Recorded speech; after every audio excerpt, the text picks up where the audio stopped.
Tottenham Hotspur are sleepwalking into a relegation fight, and the man hired to steady the ship might be losing control. This isn't just bad form, this is a club drifting toward crisis. Spurs' latest defeat, a damaging loss that leaves them hovering just above the drop zone, has turned whispers into alarms. They are winless in 8 league games. They sit dangerously close to the bottom 3, and for a club that built a billion-pound stadium to host Champions League nights, this is humiliation. This matters beyond North London. In the USA, where the Premier League audience keeps growing, Spurs are one of the league's global brands. In the UK, this is political, inside the dressing room, inside the boardroom, and among supporters who are running out of patience. The question isn't whether Spurs are struggling. The question is, has time run out for Thomas Frank? Let's call it what it is. Tottenham are not just unlucky, they are disorganized, fragile, and tactically confused. Yes, injuries have hurt them, key players missing, rotations forced, but injuries don't explain everything. Good systems survive injuries, strong identities survive injuries. Spurs have neither right now. Under Frank, Tottenham were supposed to become structured, disciplined, difficult to beat. Instead, they are easy to disrupt. Opponents press them high and Spurs panic. They build slowly but without conviction. Their midfield gets bypassed too easily. Their defense is constantly exposed. And when pressure rises, they crumble. The red cards, the defensive errors, the late goals conceded, that is not coincidence. That is a team mentally brittle. Now here's where the politics come in. There are 2 camps forming around this club. One side says, give Frank time. Arsenal trusted Arteta and look what happened. Stability matters. Injuries matter. Culture takes time. The other side fires back. This is Tottenham Hotspur, not a relegation experiment. Results matter. Identity matters. We look worse every week.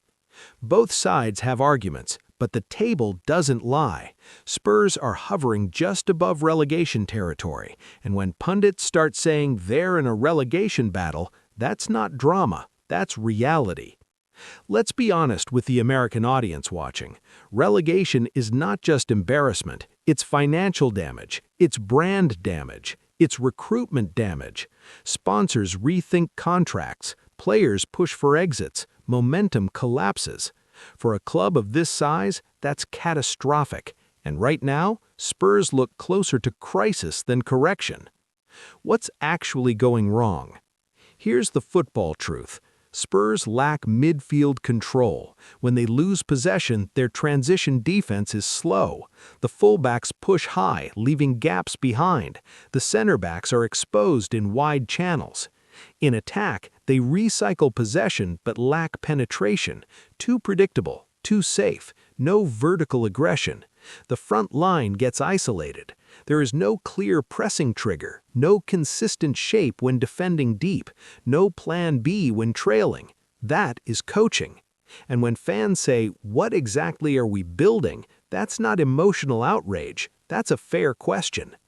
Thomas Frank built Brentford into a disciplined, overachieving unit, but Spurs are not Brentford. This is a different pressure, different expectation, different scale. Managing survival football and managing expectation football are 2 different jobs. Right now, Frank looks overwhelmed by the scale. Another uncomfortable truth is that when performances dip this sharply, belief inside the dressing room becomes fragile. You can see it in body language. Heads drop early, players argue, leadership voices are quiet, and when a squad senses doubt from the stands, it spreads. The home crowd has turned restless, boos are louder, patience is thinner. That matters, because Tottenham Stadium was built to intimidate opponents, not their own players. If you want fearless football analysis without sugarcoating, hit subscribe right now to Final Whistle Files. We don't protect reputations, we protect the truth, and this Spurs situation is bigger than people think. Drop a comment. Should Frank be backed or replaced? Now, let's talk about ownership. Spurs' hierarchy has a history of hesitation. They rarely sack managers mid-season unless the situation becomes unbearable, but waiting too long can be fatal. The board faces a brutal calculation. Do they trust Frank to turn this around, or do they act now before the slide becomes irreversible? In the UK media, the debate is heating up. In the USA, analysts are beginning to question whether Spurs' long-term project has direction at all. Because here's the uncomfortable truth: Spurs have changed managers before, and the instability never stopped. So if you sack Frank, what changes structurally? Recruitment? Leadership hierarchy? Tactical philosophy? If the foundation is unstable, replacing the architect won't fix the cracks. But, and this is important, football doesn't always reward patience, it rewards results, and Spurs don't have them. Here's what Tottenham must do immediately. First, simplify the system. Stop overcomplicating build-up play. Play direct when necessary. Restore defensive shape before chasing style points. Second, establish leadership. Whether that's Romero, Madison, or another senior voice, someone must command standards on the pitch. Third, protect confidence. Stop conceding early. Compact shape. Frustrate opponents. Grind points if you must. Fourth, clarity from the board. Public backing or decisive action. No silence. Silence breeds uncertainty, because drifting is worse than choosing a direction. Spurs do not lack talent. They lack stability and conviction, and until that changes, every match will feel like survival. Tottenham were supposed to be building toward competing with Manchester City, Arsenal, Liverpool. Instead, they are glancing over their shoulders at the relegation line. That's not just a football story, that's a warning. Big clubs are not immune to decline. History proves that. From Leeds United to Newcastle's drop years ago, size doesn't guarantee safety. Spurs fans are proud. They expect progress, not regression.